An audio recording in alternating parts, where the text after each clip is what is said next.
It brings a great deal of sadness, but with that challenge, it presents us with some opportunities to really try and make a difference in our communities. And we're certainly on board with that in the town of Irongates.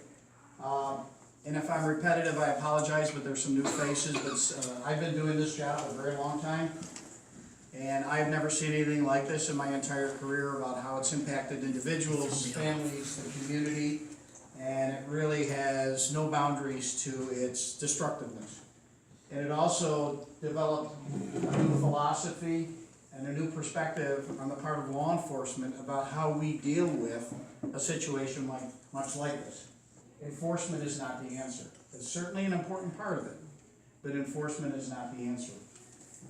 And that's the purpose of my presentation or conversation or discussion here tonight, because this is relatively new for us. I think it's important for us to have some dialogue and conversation. And what I was looking for tonight was to talk about what could we, and in particular law enforcement, do differently. You know, I have a very fine police department. We have a very fine police department. But I have a very young police department. And some of these situations, it might be the first time that they're walking into a situation like this. They've been taught about it in the academy. They've heard people speak about it. But it might be the first time that they're involved in a situation like this. And a senior officer will come in and help them through this. But it's one of those things where I would ask you, if you've unfortunately had this journey, if you've heard other people talk about this, what do you think law enforcement, what do you think the Irongates Police Department can do differently? In the past, we've met with grieving families, and they've asked us some very pointed and, I would say, difficult questions. And we were there to try and offer that perspective. Why did you do this? Why didn't you do that? Why was this done? How come I wasn't notified about this? And we have that, if you will, debriefing and have that conversation, and we will spend as much time as they want to discuss those things. Because it's a very traumatic situation going into an overdose that unfortunately has led to a death. So we have two perspectives that are working. You want the compassionate officer there, or deputy, or trooper, whatever the situation might be, to be able to offer some comfort and support and work through that. And then the other side is we have a criminal investigation to conduct. And not that we want to be Joe Friday, but we want to get the facts as quickly and as accurately as we can. So sometimes those two perspectives might clash. Someone might say, I wish they were more compassionate. Someone else might say, I wish they were more aggressive in regards to finding the person that's responsible for selling this poison.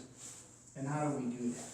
So instead of just listening to me talk, I'm hoping that you will talk with me and the exceptional staff that I have with me tonight. We have Sergeant Franco. We have Officer Lawton. We have retired police officer, but he goes wherever I go, Doug Pollard. And we have Alexandra, who is our exceptional intern from MCC and our YouTube channel producer. And in speaking of Sergeant Franco, I'm going to boast a little bit. Not about her. I'm going to boast a little bit. It's National Women's Month, Yes. right? And I am so pleased to say that last week we broke a glass ceiling in the Irongates Police Department, where we swore in our 7th active female police officer. Right? The most we've ever had in the history of our police agency. So we're making some progress, right? Okay. So needless to say, they've been experiencing some of these investigations, but I would like to hear from people to say, you know, what could we do differently? What would you like to see us do? What can I bring back to the people that I work with who go into these incidents and investigations and handle them? But I don't know that we've ever really had a group dialogue with family members, parents, loved ones, caregivers, whatever the situation might be. And I'm looking to learn tonight as much as I am willing to share tonight. So that's my charge with you. What do you think we can do differently? I'm not going to necessarily say better, but what can we do differently to make this situation partnership between them? Any suggestions? Who wishes to be that brave soul? I'll be the brave All soul. right, thank you. Because I can't wait to say this. Okay. First of all, I'm so thankful for all of you. Thank you. I mean, very thankful as all of us are. I did lose my daughter. It wasn't in Irondequoit. It was in the city. But what can you do? What can law enforcement do? We just like calls back. Okay. That's all. I mean, and it's not like you call all the time. Right. But when you do call, I don't even know who the investigator is. Okay. You know, I call and I'll get somebody and they'll get someone to call you and you never hear again. And it leaves us with what? Mm-hmm. We understand you're so overwhelmed. Nobody want your jobs. Nobody. I mean, nobody want them. But, you know, it's still, we have a huge problem Yes. that can never be fixed. And no matter what you say, you know, well, it was a drug, it was this, it was that, they lost their life. Right. And as a Absolutely. mother, we would just like to have some closure. I need that. Well, I don't think there's any closure. I just want Right. to know. Yes. And you can't even get someone to return a call. Okay, so Tom, let me just, if I can, and I appreciate that immensely. So what really the recommendation is, and unfortunately it's being taped, so I want to take notes. But you would like a liaison officer. You want somebody who's your point of contact to be able to call and say, what's the status of this, even if there is no change in the status. And you are not, obviously, you're not alone, right? So I'm going through the checkout line at Wegmans, and the clerk, it's early in the morning, so it's a very small group of people. I'm the only one in her checkout line. I'm in uniform. She indicates that her son unfortunately became addicted to opioids and subsequently died from an overdose. And it was not our agency, but she expressed the very same thing. She goes, I keep calling and asking for updates, and either I don't get a return phone call or I really don't get any information that's helpful to me. Now, clearly, if it's part of an ongoing investigation, it's not something we can share. But I appreciate what you're telling me, and what I will do is to share this with my colleagues. So the Monroe County Chiefs Association, which includes the Sheriff's Office, has a monthly meeting. And I think it's important for me to bring this back to my colleagues to say, this is all something we can learn from. And then it's up to their leadership to decide if they wish to implement that. Well, I mean, I know a case was left open, and if it's open, I called and at least asked for the investigator. There must be an investigator if it's left open. Yep. And I can't even get that name. Right. So, obviously I could share that with my colleagues from that particular police agency, but I think that's that's valuable information to be able to say, you know what? Much like some other investigations, we need to make sure that we assign a liaison officer, and the family can call that officer, and you know what? The officer should call that family. Okay? So, I can tell you that that's something we will immediately do. We try and follow through with that. I know that the Sheriff's Office does with Mike Favada in working through that, but maybe that's something my colleagues need to hear as well. So thank you very much for that. Thank you. Yes, sir. My wife and I are here. We lost my stepson, her son, about a month ago. And he stayed with us for maybe 4 or 5 months before. And through that whole time, he was using heroin.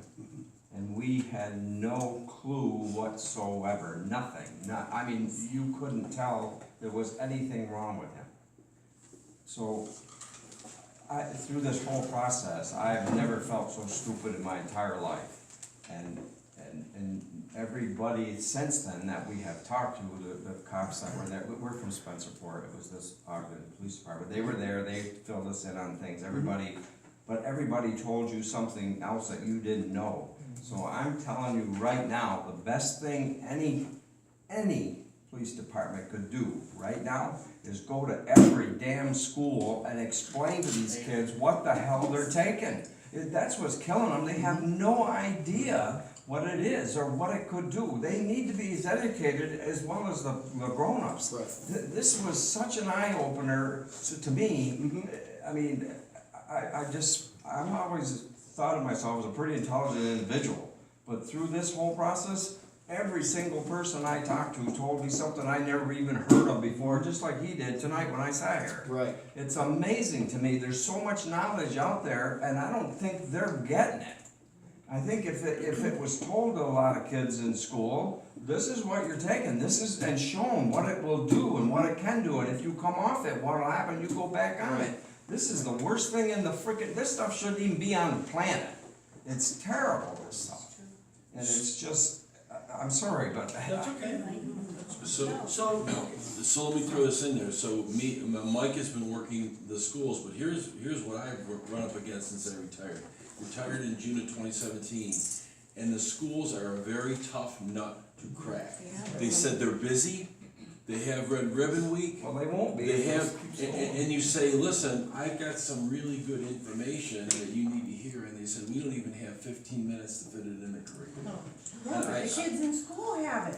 Yeah, Have the everybody's. Yes, Look they at absolutely the do. parents are not- So let me just say this, Jim is correct as far as we do compete for, if you will, instruction time. Academics, critical piece to the future of our country, get that. So we, in addition to utilizing the schools, try to develop other means to communicate that. Something, yeah. Right.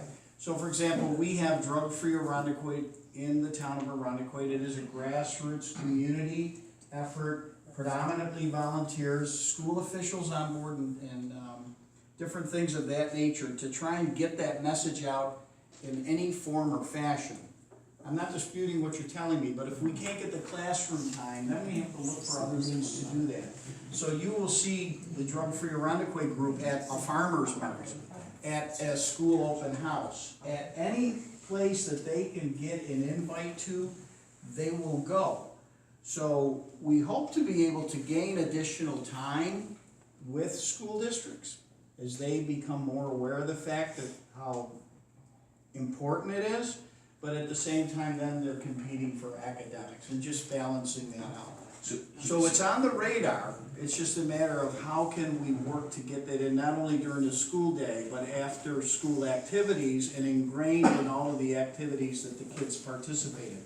One more thing, my son plays sports, so during the, opening season part of it, they have to attend this program that makes them aware about substance use and abuse and things of that nature. Well, I hope it's being presented in the way it should be, right up in their face. This is crazy. So Well, I would given- imagine there isn't, I know you want Yeah. to, I can't imagine that really any high school student isn't aware of somebody. Yeah, but the parents Right. aren't. Well, But yeah, The here- parents need to have a mandatory meeting. No. If they called They sports don't come. mandatory meeting, hundreds of people show up. Let me tell you what's wrong with this, because I kinda gave up on the schools a little bit, so I went to the parent groups. And I did 2 youth night out. I did Faith Lutheran and I did St. Pius X. This was supposed to be the youth and the parents. And in one of them, and I won't say which, we had 40 teenagers and one parent showed up. Geneseo, they hit one. And But this it's was because all the about the schools drugs. are They're not like, getting behind it. there's nothing there. The schools should make it mandatory, just like they make it for sports. We're You want your paying- kid to we're play paying those sports, the people. parents Teachers pour said out the this is door. the shit So, they should so be I running. cannot be like a community That's it. activist, Right. right? If I were, I guess what I would do is go to the school board and tell them what they Yeah, need this is to, what needs to. I'll just say consider, right? I will just tell you this, that when people come to the town board, I can speak so ironically, come to the town board, there is something called public input, right? And someone speaks to the 5 members of the town board and maybe the 10 or 15 people in the audience. But the greater message is broadcast through the cable access. So thousands of people are hearing this person speak about a particular issue in their neighborhood, in the community, in the town of Irondequoit, the type of job, the police department, the DPW, whatever. So yes, they're speaking to government officials, and our government officials listen. I work for a great town board, and I'm not saying that simply because it's being taped. But thousands of people are watching that, and I know that because you know why? they'll tell me when I'm at the grocery store about what they saw on TV. So I just think, and I appreciate what you're telling me, trust me, I was in schools for 12 years as a DARE officer. So that is an excellent platform. But it's a matter of being able to get their attention to give you the time that they need, whether it's through PTSA and a mandatory parent meeting or whatever they're offering in the schools. But I believe, my own personal opinion, not because of my badge and status, but I think the best way to communicate that message is through the leaders of that particular organization. In this case, it's the school board. And I will tell that to my school board as well. So thank you very much. Yes, ma'am. I was gonna say, I lost, excuse me, I lost my son 7 months ago, and I lost him from cocaine fentanyl. And I'm coming from the northeastern side, which is North Clinton Avenue. So I've dealt differently with different certain police officers in the area. Yep. And when my son had the overdose, when they came, it was clockwork. I mean, they came, they were there. And they did show a lot of the compassion. I had already the drama counselors were there for us. And I want to say a little bit more about the piggyback about what you were saying about the schools.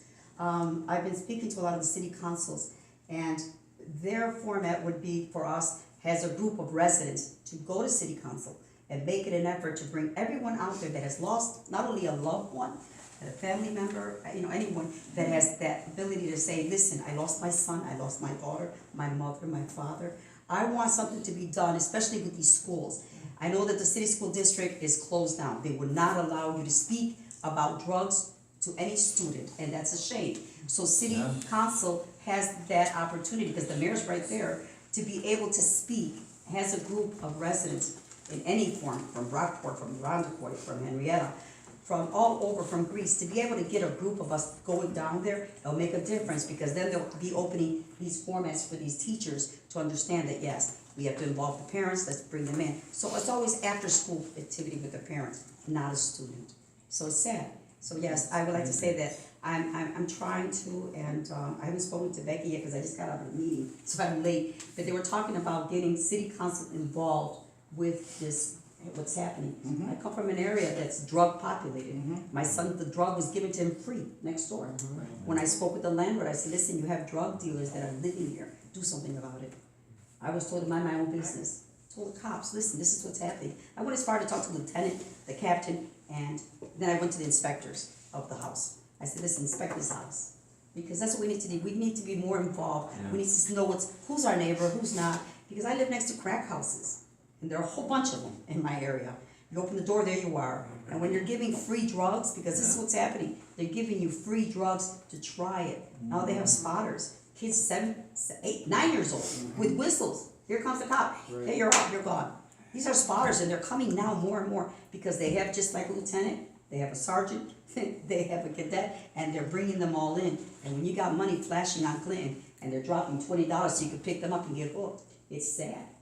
So we have to be more together. We have to be more aware of what's really happening. When we did Project Tips on Clinton and Sullivan, it was very much an eye-opener, and I've been doing this, like I said, a long time, where we were down there and some suburban agencies assist with that. It's kind of like a group gathering picnic, if you will, and a survey, and there's all kinds of police officers all over it. But I was walking down Sullivan Street to get back to my car because it was gonna be ending, and I ran into a grandmother there, and she's like, this is great, I wish you could be here every day, because my grandkids can finally go outside and play. So, every neighborhood, every community is dealing with it, if you will, perhaps at a different level, but it is really disruptive to so much of our society in regards to that. So I just think your voices are valued. I value that when someone calls me on the phone and wants to work through a particular quality problem, somebody maybe they could have done things differently. That's important to us to hear that feedback. I feel very blessed because people have called and said, look, I see you out and about so much, don't you ever work?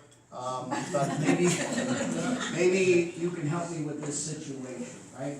So your voices are valued, your voices are strong, your voices are important, and you probably represent a silent majority.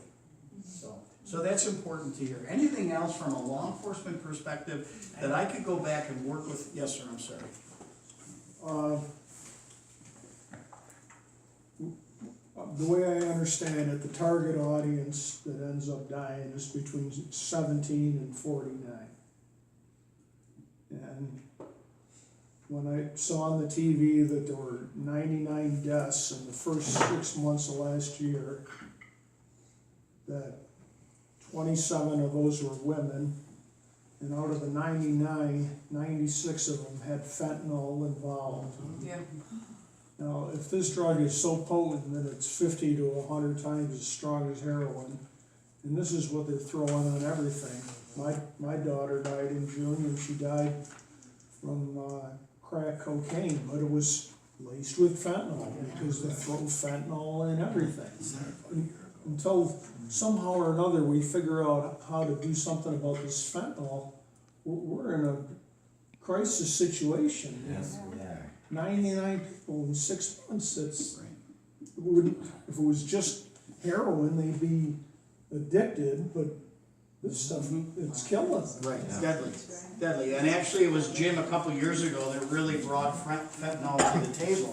When you were talking about that at Project Exile and how it was coming over from China in such small doses where it could get through the mail without being detected and noticed. You're absolutely right And on. now they're getting it 5.5 pounds at a time coming from Mexico, or Well, they had a big one in New York City not too so long ago. what happens with fentanyl is, all the fentanyls, when I say fentanyl, I mean one of 15, there's 15 different varieties. They're all manufactured in China by $100 million chemical companies. Most of it does get sent in through the mail, and the Postal Service doesn't track anything. They said it would be too expensive to track things like UPS and FedEx. Yeah, the last one they caught in New York City, they said it would have killed 2 million people. So they order it off the dark web. It does flow through Mexico, but it's made in China for export only.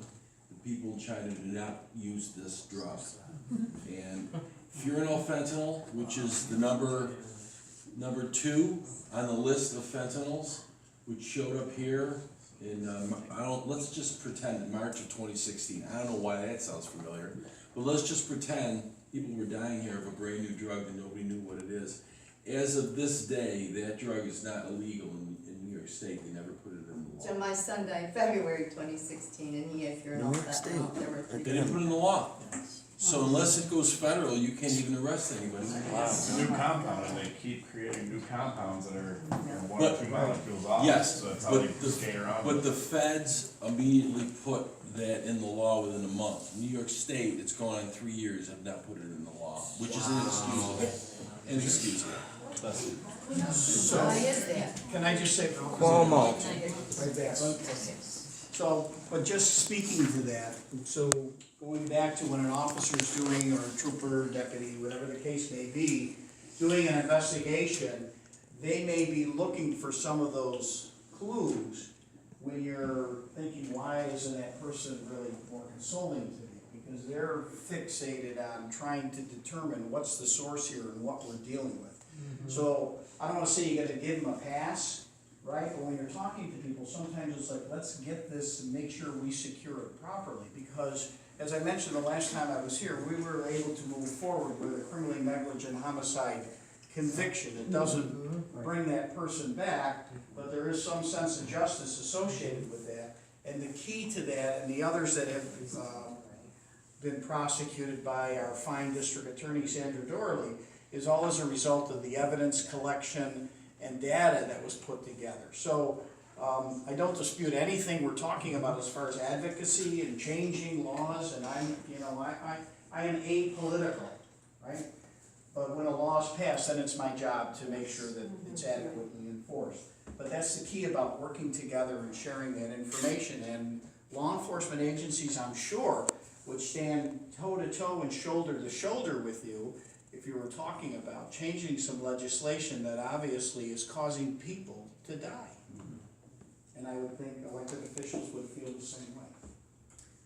Okay, the question I have is, in the position that I'm in, when people come in that want to get off of the drug, right? And they're sharing with me that about, my friend just overdosed, you know, he died right in front of me, I don't wanna do this anymore, I don't wanna do this anymore. And they know who sold the stuff. What can I do, like, from that point on? If they know, if this person knows where the drug came from that killed, watched his buddy die, what do we do? Well, you need to report that to the agency that would have jurisdiction, wherever that would be. So let's just say it's, 123 Main Street, I'm just making that up, right? So you would find out what law enforcement agency has jurisdiction over it, and you would call them and provide that information. Now, they may just do the data collection from you and ask you some questions about it, because in reality, that address may already be on their radar, but they're not about to say to you, right? Oh, yes, we've been watching that case. So the communication might seem one way, but it's only done to preserve the integrity of the investigation. People call us all the time. People will call and report, if you will, suspicious activity, or in your case, maybe you have some more detailed information. We collect all of that data, and that's what helps us to build a case. But the Constitution is not a matter of convenience, right? Constitutional policing and law, so we have to build a case in order to maybe go to a judge and get a search warrant signed and then be able to execute it. In the midst of all of this, you have all of this, anxiety, sense of loss as a result of a loved one and things of that nature, and sometimes you wish we could move quicker, but we have to move in a legal perspective. Right. So, but sharing the information is key, because if you keep it to not you, but if somebody keeps it to themselves, it does nobody any good. The key is to get that information out to the people who need it and can move forward with that. Okay. And when there is a cooperative effort between law enforcement agencies, so most recently, it was publicized a little bit, most recently there was an investigation that was really led by the state police, but involved multiple jurisdictions, and each of us had representatives involved in it. So if there was a location in Irondequoit, if there was a location in the city of Rochester, if there was a location in another jurisdiction, we all had, were multiple force multipliers. We mobilized our personnel, and our personnel were aware of all of the other pieces. I was not aware of the other pieces, and I don't want to be aware of the other pieces, as long as they can do their job. So it's a matter of collectively working together. And you never know what's going to be the last piece to the puzzle. You could have it, you could have it, you could have it. But unless you share it, we don't know. And sometimes it is the smallest thing that really makes the final piece to that puzzle. And you should never be worried about, am I wrong? Leave that up to us to evaluate what you're telling us. So the key here that we're talking about so much is communication, whether it's with schools, whether it's with government, whether it's with law enforcement. Yes, ma'am. How does the county sheriff's office tie into the jurisdictions? Because it was just before Christmas when my son told me he was hooked on heroin, and we put him right into rehab. I took his phone to the county sheriff's because I felt the Ogden police wouldn't know, some of the phone numbers and the addresses, because I had his phone and the text message were from the city. So to me, I went to the county sheriff. The county sheriff's right there in Ogden anyway, but versus going to there. So how do you communicate, and who, Or should we have taken it to both? Since they were both in town. No, I wouldn't necessarily second guess yourself. What you did was correct. You went to a law enforcement agency. Ogden Police Department and Chief Chris Mears and I have been friends for years, does a great job out there with his team. But without knowing the exact specifics of the case, more than likely, they would have had to work collectively with another agency, much like the sheriff's office, just like we do. So our team frequently will meet at the Monroe County Heroin Task Force meeting and discuss various pieces of an investigation, because it is so mobile. It doesn't know jurisdictional lines. It keeps moving.